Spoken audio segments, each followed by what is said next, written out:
اعوذ باللہ من الشیطان الرجیم، بسم اللہ الرحمن الرحیم۔ السلام علیکم محترم سامعین، نبی اکرم صلی اللہ علیہ وآلہ وسلم کا ارشاد گرامی ہے کہ جو شخص اپنے وقت کے امام کی معرفت کے بغیر مر گیا وہ جہالت کی موت مرا۔ معرفت امام زمانہ علیہ السلام کے سلسلے میں آج ہم ایک عراقی شخص کا قصہ آپ کی خدمت میں پیش کریں گے، جس نے نہ صرف امام زمانہ علیہ السلام سے طویل ملاقات کی بلکہ ان سے سوال و جواب بھی کیے۔ کتاب نجم الثاقب کے مطابق جناب علی بغدادی کہتے ہیں، میں نے خمس نکالا تو 80 تومان نکلے۔ اس کے بعد میں نجف اشرف گیا تو ان میں سے 20 تومان جناب شیخ مرتضی انصاری کو اور 20 تومان جناب مولانا شیخ محمد حسین کاظمی کو اور 20 تومان جناب مولانا شیخ محمد حسن شروکی کو دیے اور 20 تومان میرے ذمے باقی رہ گئے۔ میں نے سوچا کہ جاتے وقت یہ بقیہ 20 تومان جناب مولانا شیخ محمد حسین کاظمی آل یاسین کو دے دوں گا۔ جب میں بغداد واپس آیا تو میں نے سوچا کہ جتنا جلدی ہو سکے وہ بقیہ رقوم شریعہ جو میرے ذمے ہے ادا کر دوں۔ بالآخر جمعرات کے دن میں حضرت امام ہادی اور حضرت امام حسن عسکری علیہ السلام کی زیارت سے مشرف ہوا۔ زیارت کے بعد میں شیخ انصاری کی خدمت میں پہنچا اور ان 20 تومان میں سے کچھ تومان میں نے انہیں دے دیے اور ان سے وعدہ کیا کہ بقیہ تومان کچھ سامان فروخت ہونے کے بعد فوراً آپ تک پہنچا دوں گا۔ میرا ارادہ تھا کہ دوپہر کے بعد عصر کے وقت بقیہ تومان انہیں دے دوں گا۔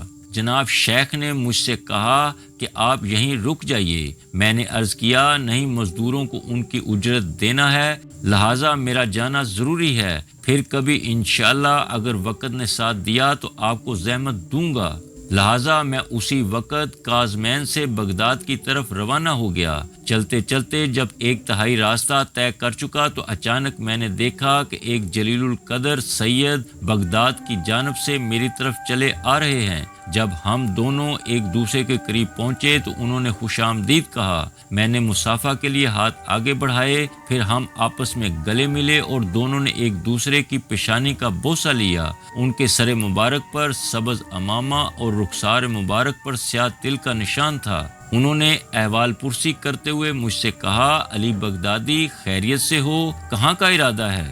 میں نے عرض کیا، ہاں الحمدللہ ٹھیک ہوں، کاظمین سے زیارت کر کے واپس بغداد جا رہا ہوں۔ فرمایا، آج شب جمعہ ہے، تمہیں کاظمین ہی میں ہونا چاہیے، بہتر ہے واپس چلے جاؤ۔ میں نے عرض کیا، میرے سید و سردار اب میں واپس نہیں جا سکتا۔ دریافت فرمایا، کیوں نہیں جا سکتے؟ اسی میں بہتری ہے کہ واپس پلٹ جاؤ تاکہ میں گواہی دوں کہ تم ہمارے جد امجد حضرت امیر المومنین کے چاہنے والے اور ہمارے دوستوں میں سے ہو۔ نیز شیخ بھی تمہیں گواہی نامہ دیں گے، کیونکہ خدا تعالیٰ نے امر فرمایا ہے کہ 2 گواہ حاصل کرو۔ یہ بات اس چیز کی طرف اشارہ تھا جو میرے ذہن میں تھی کہ شیخ مجھے ایک نامہ لکھ کر دیں کہ میں اہل بیت کا چاہنے والا ہوں اور پھر میں اسے اپنے کفن میں رکھوں۔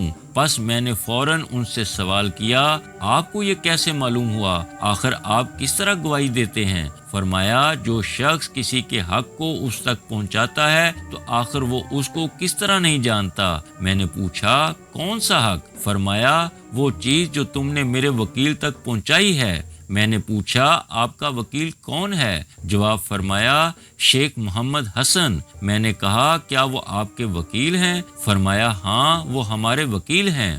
جناب علی بغدادی کہتے ہیں، یہ سب سن کر میرے ذہن میں یہ بات آئی کہ آخر اس جلیل القدر سید نے مجھے میرے نام سے آواز دی جبکہ میں انہیں اصلاً نہیں جانتا، لیکن پھر اس کے بعد میں نے سوچا کہ ہو سکتا ہے یہ مجھے کہیں سے جانتے ہوں اور میں انہیں بھول گیا ہوں۔ اس کے بعد میرے ذہن میں یہ بات آئی کہ شاید یہ سید مجھ سے سہم سادات چاہتے ہیں، لہذا بہتر ہے کہ سہم امام میں سے کچھ انہیں دے دوں۔ پس میں نے عرض کیا، جناب میرے پاس آپ کا کچھ حق باقی ہے۔ یہ سن کر وہ میری طرف دیکھ کر مسکرانے لگے اور فرمایا، ہاں تم نے ہمارے حق میں سے کچھ حصہ نجف اشرف میں ہمارے وکیلوں کو دیا ہے۔ میں نے عرض کیا، جو کچھ میں نے دیا ہے کیا وہ قبول ہے؟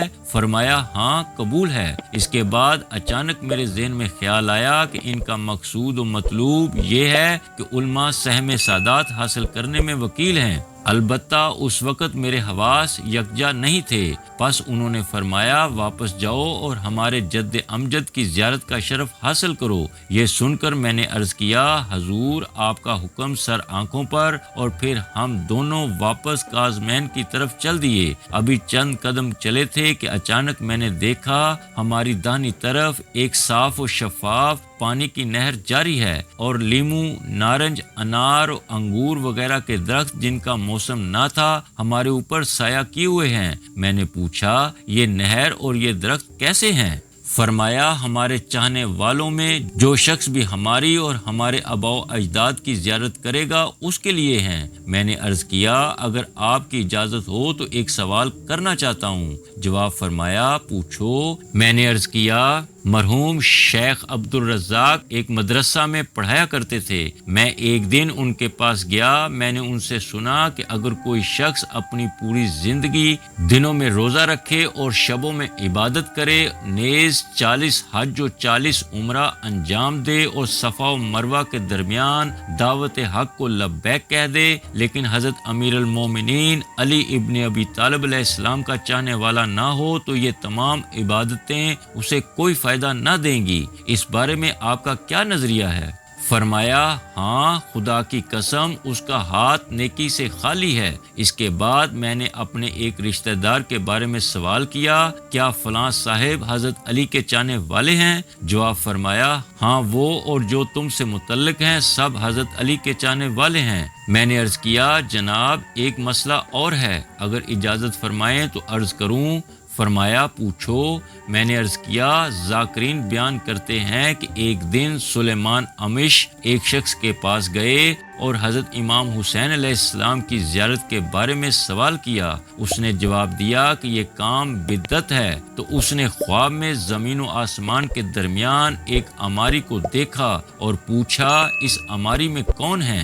جواب دیا اس میں حضرت فاطمہ الزہرا سلام اللہ علیہ اور حضرت خدیجہ الکبریٰ سلام اللہ علیہ تشریف فرما ہیں۔ یہ سن کر اس نے پھر پوچھا یہ بی بی کہاں جا رہی ہیں؟ جواب دیا حضرت امام حسین علیہ السلام کی زیارت کے لیے، کیونکہ آج شب جمعہ ہے۔ اسی دوران اچانک وہ متوجہ ہوا کہ عماری سے کچھ رکے گر رہے ہیں جن میں لکھا ہوا ہے یہ رکا ان لوگوں کے لیے جہنم سے نجات کا پروانہ ہے جو شب جمعہ حضرت امام حسین علیہ السلام کی زیارت سے مشرف ہوتے ہیں۔ جناب کیا یہ حدیث صحیح ہے؟ فرمایا ہاں صحیح ہے۔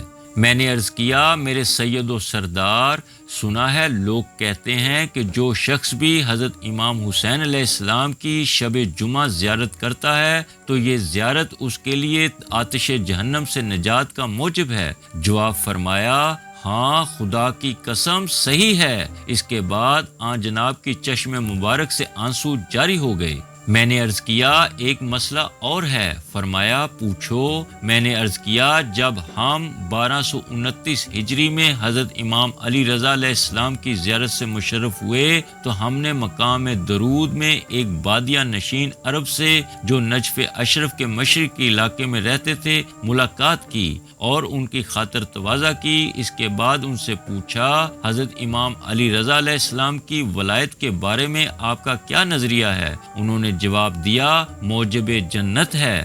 آج تقریباً 15 دن ہو گئے کہ میں نے اپنے مولا و آقا حضرت علی رضا علیہ السلام کی زیارت کے ساتھ ساتھ ان کے پر برکت دسترخوان پر کھانا کھایا ہے۔ کیا اب بھی منکر و نکیر میری قبر میں میرے پاس آ سکتے ہیں؟ در حالانکہ حضرت کے دسترخوان پر میں نے کھانا کھایا ہے جو میرے خون و گوشت میں رچ بس گیا ہے، یعنی کیا حضرت علی رضا علیہ السلام آئیں گے اور نجات دیں گے؟ جواب فرمایا ہاں میرے جد ضامن ہیں۔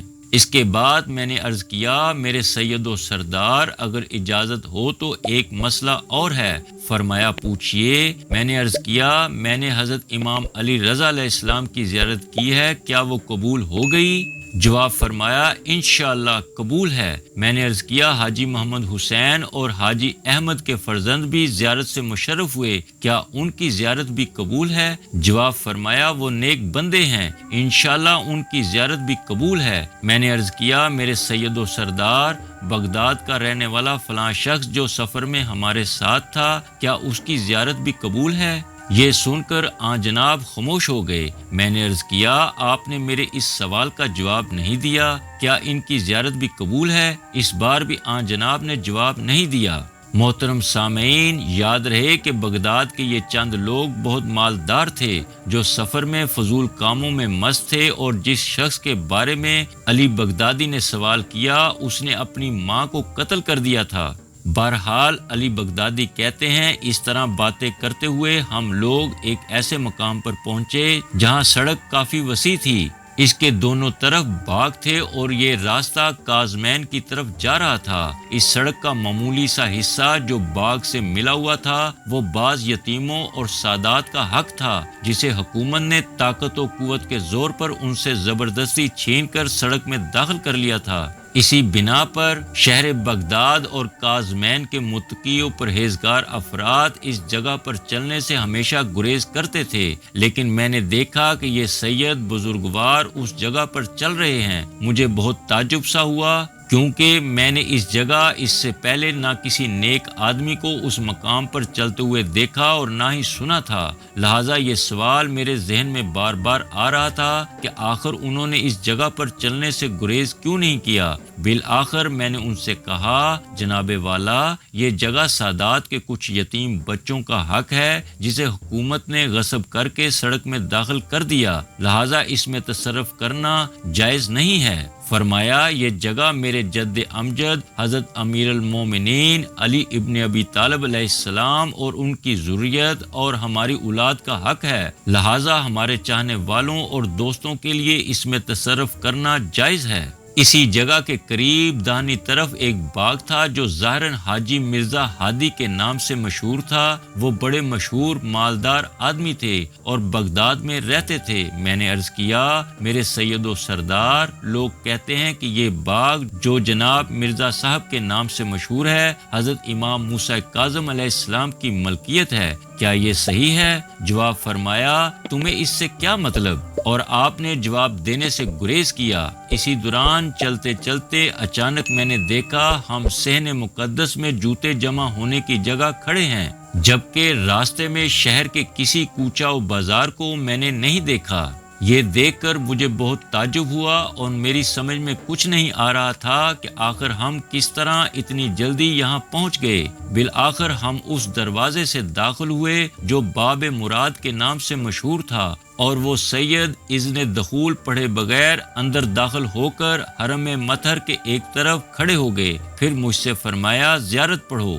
میں نے عرض کیا، میں پڑھنا نہیں جانتا۔ فرمایا، کیا میں تمہارے لیے پڑھوں؟ میں نے عرض کیا، جی ہاں۔ فرمایا، ادخل یا اللہ، السلام علیک یا رسول اللہ، السلام علیک یا امیر المومنین۔ اس طرح سے آپ نے تمام ائمہ اطہار علیہ السلام پر درود و سلام بھیجا، یہاں تک کہ حضرت امام حسن عسکری علیہ السلام تک پہنچے، اور پھر مجھ سے کہا، کیا تم اپنے امام زمانہ علیہ السلام کو پہچانتے ہو؟ میں نے عرض کیا، کیوں نہیں؟ فرمایا، اپنے امام زمانہ پر درود و سلام بھیجو۔ میں نے کہا، السلام علیک یا حجت اللہ، یا صاحب الزمان، یا ابن الحسن عسکری علیہ السلام۔ یہ سن کر آپ مسکرائے اور فرمایا، علیک السلام ورحمۃ اللہ وبرکاتہ۔ اس کے بعد ہم حرم مطہر میں داخل ہوئے اور ذریعہ مقدس کا بوسہ لیا۔ آپ نے فرمایا، زیارت پڑھو۔ میں نے عرض کیا، میں پڑھنا لکھنا نہیں جانتا۔ فرمایا، کیا میں تمہارے لیے زیارت پڑھوں؟ میں نے عرض کیا، جی ہاں۔ فرمایا، تم کس زیارت کو پڑھنا چاہتے ہو؟ میں نے عرض کیا، جو سب سے افضل ہو وہ پڑھیے۔ فرمایا، زیارت امین اللہ سب سے افضل ہے۔ اور پھر اس کے بعد آپ نے جیسے ہی زیارت پڑھنا شروع کی، اسی وقت حرم مطہر کے چراغ روشن ہو گئے۔ میں نے دیکھا کہ شمع روشن ہے، مگر حرم مطہر کسی اور نور سے سورج کی طرح روشن و منور ہے۔ شمع دیکھ کر ایسا لگ رہا تھا جیسے دن کے اجالے میں چراغ روشن ہو، مگر اس وقت پوری طرح سے میرے حواس خاطر جمع نہیں تھے اور میری سمجھ میں کچھ نہیں آ رہا تھا کہ یہ سب کیا ہو رہا ہے۔ پس جب زیارت ختم ہوئی تو زری کی پائنتی سے سرہانے کی طرف آئے اور فرمایا، کیا تم میرے جد امجد حضرت امام حسین علیہ السلام کی زیارت پڑھنے کا شرف حاصل کرنا چاہتے ہو؟ میں نے عرض کیا جی ہاں آج تو شب جمعہ ہے۔ پس انہوں نے زیارت وارثہ پڑھی اور عین اسی وقت مؤذن اذان دے کر فارغ ہوا۔ آن جناب نے مجھ سے فرمایا تم نماز جماعت سے ادا کرو۔ اس کے بعد آپ خود بھی حرم مطہر میں جہاں جماعت ہو رہی تھی آئے اور تنہا امام جماعت کے دائیں طرف کھڑے ہو گئے۔ میں بھی جگہ تلاش کر کے صف اول میں کھڑا ہو گیا اور نماز ادا کی۔ جب نماز تمام ہو گئی تو اچانک ان کی طرف متوجہ ہوا مگر وہ دکھائی نہیں دیے۔ میں ایک دم سے کھڑا ہوا اور ان کو تلاش کرتا کرتا مسجد سے باہر حرم تک آیا اور ہر طرف انہیں تلاش کیا مگر نظر نہیں آئے۔ میرا ارادہ تھا کہ انہیں کچھ رقم دے کر اس شب اپنے پاس مہمان رکھوں۔ پس اچانک میرے ہوش و حواس لوٹ آئے اور میرے ذہن میں خیال آیا کہ آخر یہ سید کون تھے، اور پھر میں گزشتہ کرامات کی طرف متوجہ ہوا، مثلا یہ کہ میں نے کاظمین واپس آنے میں ان کے حکم کی تعمیل کی، جبکہ مجھے بغداد میں بہت اہم کام تھا، اور یہ کہ انہوں نے مجھے میرے نام کے ساتھ پکارا حالانکہ میں نے انہیں کبھی نہیں دیکھا تھا، اور یہ کہ انہوں نے کہا ہمارے چاہنے والے، اور یہ کہ انہوں نے کہا میں گواہی دیتا ہوں، اور اسی طرح اچانک جاری نہر اور بغیر فصل کے پھلدار درختوں کا دیکھنا وغیرہ، ان سب غیر عادی چیزوں کو دیکھ کر مجھے یقین ہوا کہ وہ حضرت امام زمان علیہ السلام تھے، خاص کر ان چیزوں سے کہ آن جناب بغیر اذن دخول پڑھے داخل ہو گئے اور مجھ سے دریافت فرمایا کہ کیا تم اپنے امام زمانہ کو پہچانتے ہو؟ اور جب میں نے بے خودی میں کہا جی ہاں تو فرمایا سلام کرو، اور جب میں نے سلام کیا تو مسکرا کر جواب دیا۔ یہ سب باتیں سوچ کر میں جلدی سے اس شخص کے پاس آیا جو جوتے جمع کرتا تھا اور اس سے آن جناب کے بارے میں سوال کیا۔ اس نے جواب دیا کہ وہ باہر گئے ہیں، اور مجھ سے پوچھا کہ یہ سید کیا تمہارے دوست تھے؟ میں نے کہا ہاں۔ ان سب عجائب و غرائب کا مشاہدہ کرنے کے بعد میں اپنے مہماندار کے گھر آیا اور وہاں رات بسر کی، اور صبح سویرے جناب شیخ محمد حسن کاظمینی کے گھر گیا اور پورا ماجرا ان سے بیان کیا۔ یہ سن کر انہوں نے فوراً منہ پر ہاتھ رکھا اور واقعہ کو بیان کرنے سے منع کیا۔